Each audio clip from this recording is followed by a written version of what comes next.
நமஸ்தே. இது ஹிந்தியில் எழுதுறதுக்கும் படிக்கிறதுக்கான செக்ஷனுடைய ஃபஸ்ட் டே கிளாஸ் பார்க்கலாம். ஃபஸ்ட்டு ஸ்வர் உயிர் எழுத்துக்கள் தான் நம்ம பார்க்க போகிறோம்.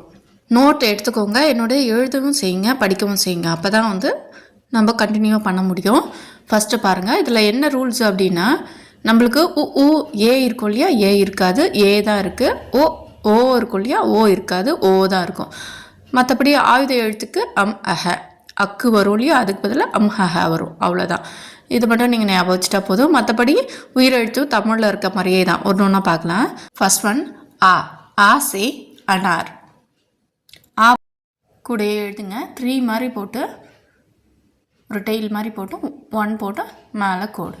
அடுத்தது ஆ சே ஆம். சேம் ஆவை எழுதிட்டு பக்கத்தில் ஒரு கோடு போடணும். சரியா? அதை மாத்ரா அப்படின்னு சொல்லுவாங்க. ஈ சே இம்லி. எஸ் மாதிரி போடுங்க. எஸ் மாதிரி போட்டுட்டிங்கன்னா வந்துடும். மேலே ஒரு கோடு போடணும். அது லாஸ்ட்டாக தான் போடணும் எப்பயும். ஈ சே ஈக். சரியா? எஸ் மாதிரி போடுங்க. சேம் அதே மாதிரி ஒரே மாதிரி தான் எஸ் மாதிரி போடணும். மேலே ஒரு கொம்பு இழுத்து விடணும். சரியா? அது செகண்ட் இ.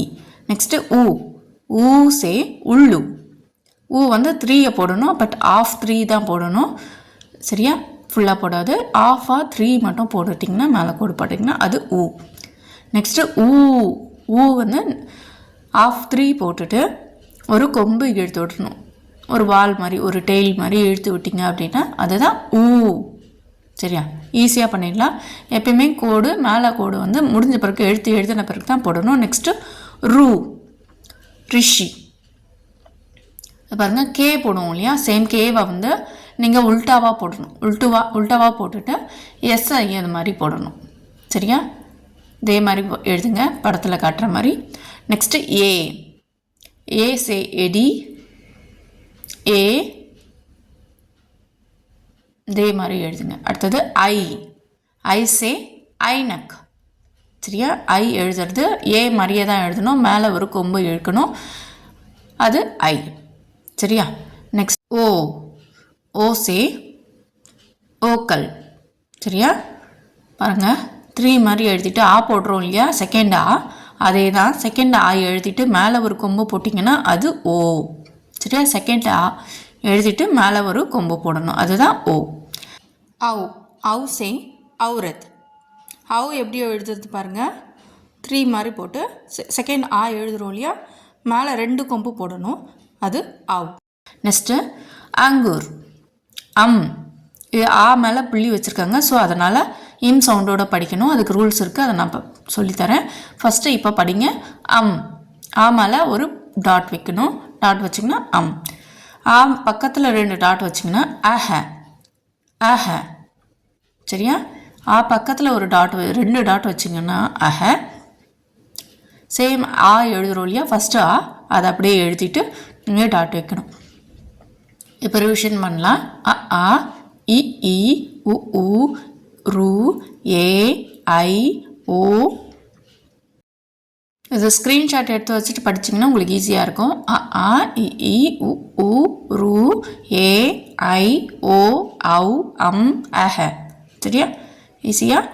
இதில் நீங்கள் தெரிஞ்சுக்க வேண்டியது என்னென்னா மாத்ராஸ் தெரிஞ்சுக்கணும். இந்த மாத்ராஸ் வச்சு தான் நம்ம பாராக்கடி எழுதுவோம். பாராக்கடினா உயிர்மை எழுத்துக்கள். இப்போ ஆ ப்ளஸ் இக் ஈக்குவல் டு கா இல்லையா? ஸோ அந்த மாதிரி தான் ஆ ப்ளஸ் இக் ஈக்குவல் டு கா கீ அப்படின்னு சொல்லிட்டு இந்த வச்சு தான் நம்ம பாராக்கடி படிப்போம். அது நம்ம படிக்கும் போது பார்த்துக்கலாம். இப்போதைக்கு மாத்ராஸ்ன்னு தெரிஞ்சுக்கிட்டா போதும்.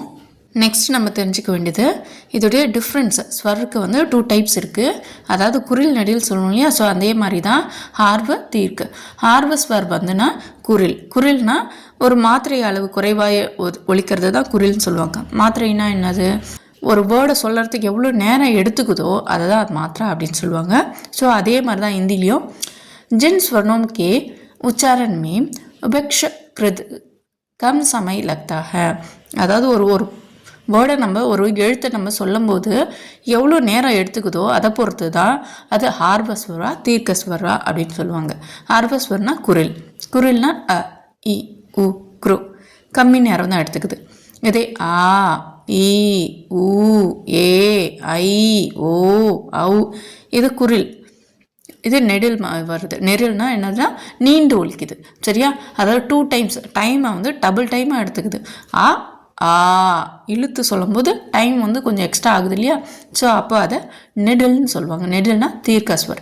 இது மட்டும் தான் நீங்கள் தெரிஞ்சுக்க வேண்டிய விஷயம். டே 2ல் நெக்ஸ்ட்டு வெஞ்சன் பார்க்கலாம். சரியா? உங்களுக்கு யூஸ்ஃபுல்லாக இருக்கா? சரி, தன்யவாத்.